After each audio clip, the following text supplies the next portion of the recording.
Hi, welcome to YoYo TV. Muvva Vijayababu ఈయన ఒక రైతు బిడ్డ మాత్రమే కాదు, సత్తుపల్లి ముద్దు బిడ్డ కూడా. తను అనుకున్న వారికి ఏ కష్టం వచ్చినా ఆ కష్టాన్ని కాంపౌండ్ వాల్ దాటకుండా చూసుకుంటారు. మధ్యతరగతి వ్యవసాయ కుటుంబంలో పుట్టి అంచెలంచెలుగా ఎదుగుతూ ఓవైపు రాజకీయ నాయకుడిగా, మరోవైపు రైతుల ఆత్మబంధువుగా పేరు తెచ్చుకున్నారు. మంత్రి పొంగులేటి శ్రీనివాస్ ఎక్కడ ఉంటే అక్కడ విజయబాబు ఉంటారని ఖమ్మంలో ఏ చిన్న పిల్లాడిని అడిగినా చెబుతారు. అంతగా జిల్లా రాజకీయాల్లో విజయబాబు పేరు తెచ్చుకున్నారు. మువ్వా విజయబాబుది ఖమ్మం జిల్లా పెనుబల్లి మండలం లంకపల్లి. వీరిది రైతు కుటుంబం. డిగ్రీ వరకు చదువుకున్న విజయబాబు వ్యవసాయాన్ని చేస్తూ పెరిగారు. విజయబాబు తాత 11 ఏళ్లు లంకపల్లి సర్పంచ్గా పనిచేశారు. దీంతో విజయబాబు చిన్నతనం నుంచి రాజకీయాలను దగ్గర నుంచి చూశారు. కానీ ఆయన పాలిటిక్స్లోకి అడుగు పెట్టాలనుకున్నది మాత్రం ప్రస్తుత మంత్రి తుమ్మల నాగేశ్వరరావును చూసి. ఆయన్నే ఇన్స్పిరేషన్గా తీసుకుని విజయబాబు రాజకీయాల్లోకి వచ్చారు. అయితే విజయబాబు టీడీపీ నుంచి తన రాజకీయ ప్రస్థానాన్ని ప్రారంభించారు. అందులో కొద్ది రోజుల పాటు పార్టీ కోసం పనిచేశారు. ఈలోపే రాష్ట్ర విభజన జరగడంతో తప్పనిసరి పరిస్థితుల్లో టీఆర్ఎస్ పార్టీలో చేరారు. ఈ పార్టీలో కూడా మువ్వా విజయబాబు తుమ్మల వెంట నడిచారు.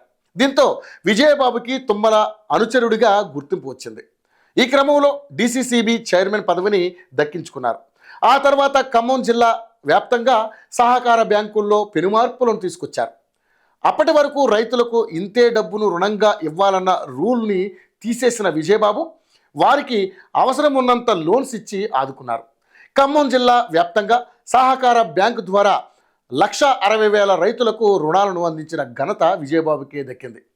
ఇదే కాకుండా రైతుల పిల్లల ఉన్నత చదువులకు, ఇతర దేశాలకు వెళ్లేందుకు కావాల్సిన రుణాన్ని అందించేందుకు ఎడ్యుకేషనల్ లోన్ కూడా మంజూరు చేశారు.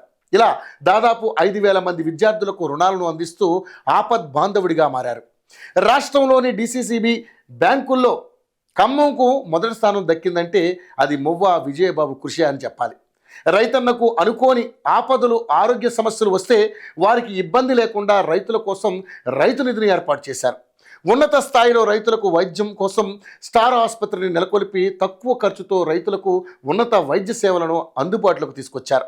ఇవే కాకుండా బ్యాంకుల ద్వారా రుణాలు అందడం లేదని గ్రామాల్లోనే రుణాలు రైతులే తీసుకునేలా మొబైల్ ఏటీఎంలను ఏర్పాటు చేశారు.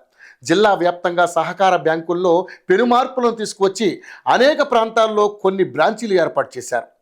మండల కేంద్రంలో కార్పొరేట్ స్థాయిలో బ్యాంకు సేవలను రైతులకు అందించారు. అంతేకాదు తుమ్మల అనుచరుడిగా ఉంటూనే టీఆర్ఎస్ జిల్లా నాయకుడిగా పనిచేశారు. సొంతూరులో భూమి లేక, సరైన ఇల్లు లేక ఇబ్బందులు పడుతున్న ప్రజలకు తనకున్న 3 ఎకరాల భూమిని వారికి ఇచ్చేశారు. అంతేకాకుండా 500 కోట్ల టర్నోవర్ ఉన్న ఖమ్మం సహకార బ్యాంకును 2,000 కోట్ల టర్నోవర్కు మువ్వా విజయబాబు తీసుకొచ్చారు. డీసీసీబీ చైర్మన్ విజయబాబు 2013 నుంచి 2018 వరకు పనిచేశారు. ఆ తర్వాత సత్తుపల్లి ఎన్నికల ఇన్ఛార్జిగా కూడా విజయబాబు పనిచేశారు. మువ్వా విజయబాబుకు తుమ్మల రాజకీయ గురువే అయినా మంత్రి పొంగులేటితో మాత్రం విడదీయలేని అనుబంధం ఉంది. పొంగులేటి ఖమ్మంలో మాస్ లీడర్. ఆయన పదవుల కోసం ఆశపడే మనిషి కాదు. కానీ ఆయన రాజకీయ విధానం నచ్చి పొంగులేటి వెంట సాగుతున్నట్లుగా స్వయంగా విజయబాబు చెప్పారు. పొంగులేటి కోసం ఎన్ని కేసులైనా ఎదుర్కొనేందుకు సిద్ధంగా ఉన్నానంటూ చాలా సందర్భాల్లో మువ్వా విజయబాబు చెప్పారు. చెప్పిన మాటల ప్రకారమే పొంగులేటి బీఆర్ఎస్ నుంచి కాంగ్రెస్లోకి వెళ్ళారు. ఆయన వెంట విజయబాబు కూడా వెళ్లారు. దీంతో గత అసెంబ్లీ ఎన్నికల్లో ఇల్లందు నియోజకవర్గం ఇన్ఛార్జిగా బాధ్యతలను విజయబాబు నిర్వర్తించి కాంగ్రెస్ గెలుపులో కీలక పాత్ర పోషించారు. కాంగ్రెస్ పార్టీ గెలిచింది. దీంతో విజయబాబుకు 2024 మార్చిలో ప్రభుత్వం గృహ నిర్మాణ అభివృద్ధి సంస్థ చైర్మన్ పదవిని కట్టబెట్టింది. అందులో కూడా విజయబాబు అనేక మార్పులను తీసుకొచ్చారు.